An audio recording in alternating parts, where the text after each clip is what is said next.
Sigmund Freud and his theories on sexuality, repression, and psychoanalysis. Sigmund was an eccentric and free-thinking sort of individual. However, he was a visionary for his time. His theories paved the way for the field of psychology as we know it today. Although Sigmund Freud's theories are unconventional for their time period, they were widely accepted because people were desperate to find out what was wrong with them, and people were looking to move toward a more scientific philosophy.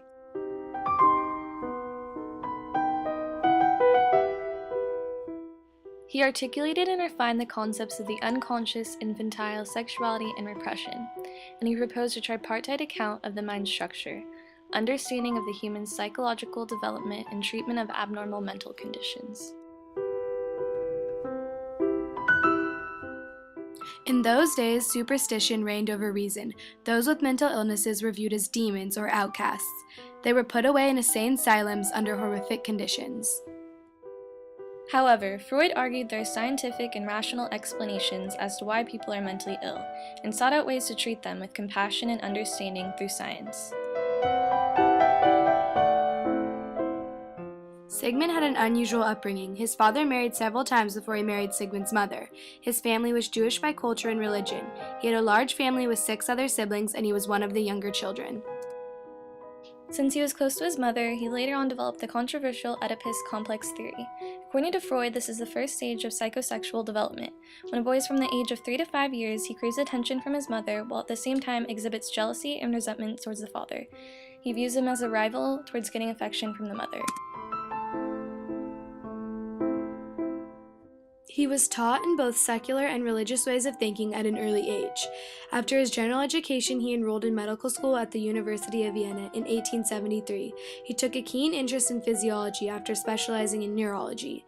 He then went on as being a doctor at the Vienna General Hospital, earning a fairly comfortable living wage. Often, Sigmund would come in contact with other colleagues, namely his Viennese friend Joseph Brauer, that would help carry on his fascination with psychology. Freud also practiced privately as a psychologist and became a distinguished psychoanalyst. As he worked with Brauer, Freud formulated and developed the idea that many mental illnesses had their origins in deeply traumatic experiences which had occurred in the patient's past but which were now forgotten and hidden from the consciousness. These developments lead the way to unrevealing the mysteries of the unconscious mind. During his lifetime, the nations and countries of Europe dominated the world politically and economically. Due to the advances in technology and the Industrial Revolution, many industrialized countries turned to imperialism to meet their demand for raw materials to fuel the industry. Historians have labeled that time period as the Great Repression and the Victorian era. This explains why most of Freud's theories at the time were viewed as controversial.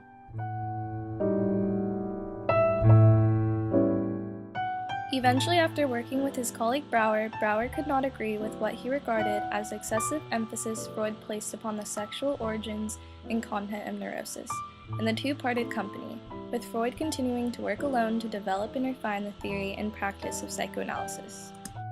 In 1900, after a protracted period of self-analysis, he published The Interpretation of Dreams, which is generally regarded as his greatest work, followed by Psychopathy of Everyday Life. He wrote 3 essays on the theories of sexuality in 1905. His works were creative but equally controversial at the time of publish.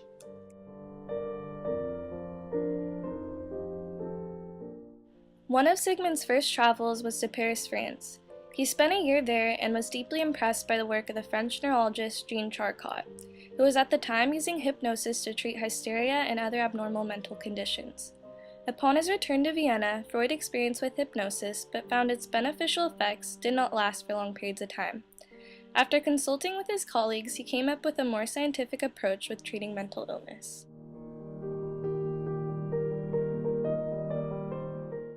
A majority of Freud's time was spent in Austria. However, he made many trips to foreign countries to enhance his practice as a psychoanalyst.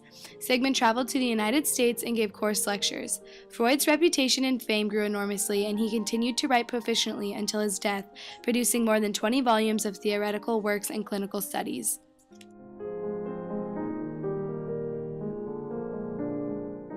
Freud's self-analysis, which forms from the core of his masterpiece, The Interpretation of Dreams, originated in the emotional crisis which he suffered on the death of his father and the series of dreams to which this gave rise.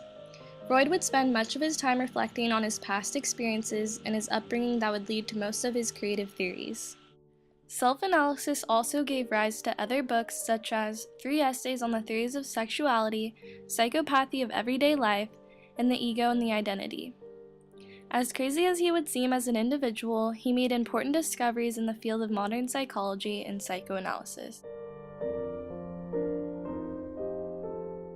In 1930, Freud was awarded the Goethe Prize in recognition of his contributions to psychology and German literary culture.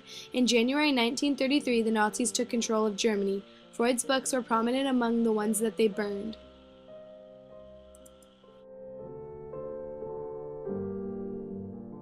Due to the Nazis taking over Germany, Freud, reluctant at first, eventually was convinced by his friends to seek exile in England. He continued to see patients there until the terminal stages of his illness. He also worked on his last books, Moses and Monotheism. Following of a remarkable vigor and creative productivity, he died of cancer while exiled in England in 1939. His last book, The Uncompleted Outline of Psychoanalysis, was published after his death.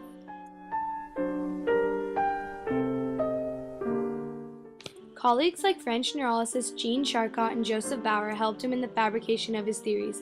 For example, working with Charcot, he learned about hypnosis and later on experimented with it and found that its beneficial effects did not last. Working with Bauer, Freud developed the idea that many neuroses such as phobias, hysterical paralysis, and some forms of paranoia had their origins in deeply past traumatic experiences but were now forgotten, hidden from the conscious. Despite that Sigmund Freud's psychoanalysis theories were controversial and rejected by some during the time period, they became widely accepted because some people were in need of a scientific examination, diagnosis, and treatment of any mental illness they may have. Freud's theories were scandalous for the time because he covered the taboo topic of sexuality influencing behavior in the psyche. Even today, despite society being less repressed as far as discussing the topic of sexuality, some of Freud's theories are still considered controversial to some people, but for the most part, his theories are widely accepted in psychology.